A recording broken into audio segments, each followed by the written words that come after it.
We were going to keep Bagram, the big air base, one of the biggest air bases in the world. We gave it to them for nothing.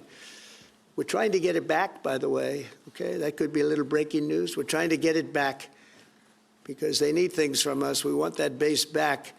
But one of the reasons we want the base is, as you know, it's an hour away from where China makes its nuclear weapons.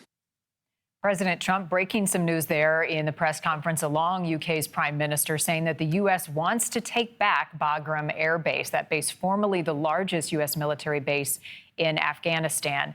Hal Kempfer is with us now. He's a national security analyst and retired Marine intelligence officer. Hal, good to see you, as always.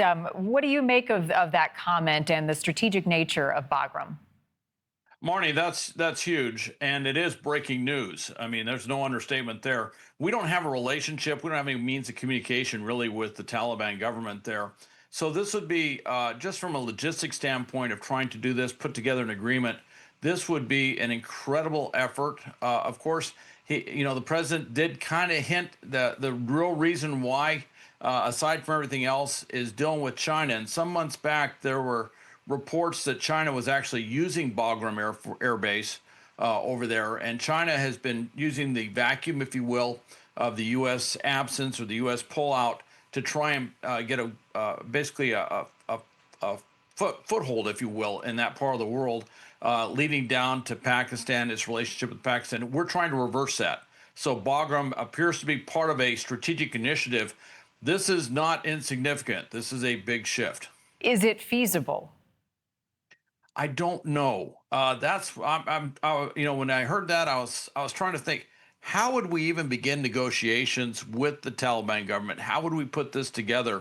Obviously, we would probably reach out to the Pakistanis to work with us to try and find this out. And of course, that would cause a little bit of heat with India if we're working with the Pakistanis to do something with Afghanistan.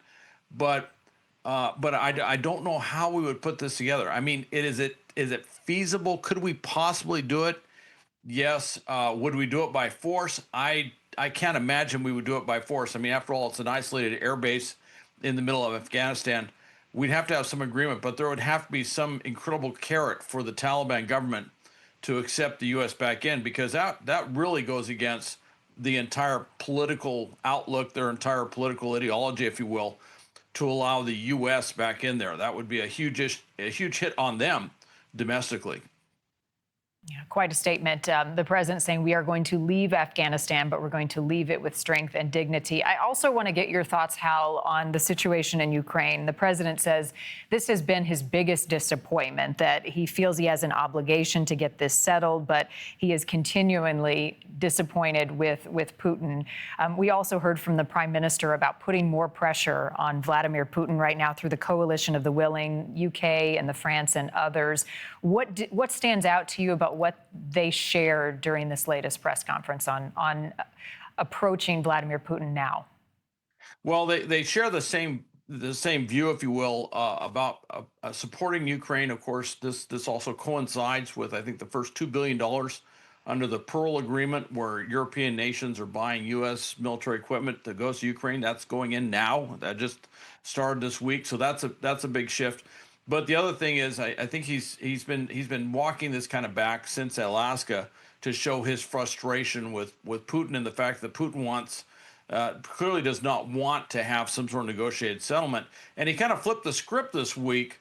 A lot of pressure on the U.S. and of course a lot of criticism for him. They talked about putting sanctions, secondary tariffs that would impact China, and it is kind of impacting India to some degree. Hasn't done it yet. Well, he flipped the script by saying, hey, Europe, quit buying oil and gas from Russia. If you quit buying oil and gas, that will put phenomenal pressure on them, just the same as the secondary sanctions. And so now Europe is scrambling to try and figure out how they would do this. The oil thing they could probably work out. The natural gas thing it's a bigger issue for them to confront, because even after all this time, they still are dependent on a lot of Russian natural gas. Yeah, and the president reiterating that a moment ago in those comments. Finally, the conflict in the Middle East. The president is clear that he wants the hostages home. The UK indicating that it will recognize a Palestinian state. Israel is working to dismantle Hamas in Gaza. This is a disagreement that the president seems to have with the prime minister. He said so a moment ago as they stood side by side. What does that tell you about negotiations for peace and how to handle Hamas?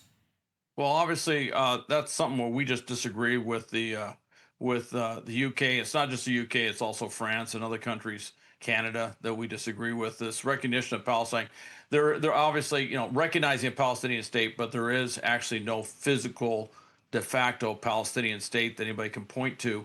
But the political importance of saying, hey, that is an aspirational thing, want to put a Palestinian state there. Of course, the other issue there is a lot of the negotiations are being done in Doha, and Israel just bombed Doha to take out Hamas negotiators. So there's a lot of turmoil across the board in terms of what's going on there. And you have the Israeli Defense Forces literally going downtown, if you will, in Gaza City. And this is a major offensive, and it's all happening at the exact same time. And I really think what the U.S. position right now is, I think we've kind of, I don't know if we acquiesced, we've accepted that we're going to let Israel do this military operation in Gaza City and then maybe re-engage. But we'll see what's left of Hamas to re-engage with at that point. Yeah, and the president concerned that Hamas has threatened to use the hostages as shields during any more attacks. Hal Kempfer, a pleasure to talk to you as always. Thank you for your insight.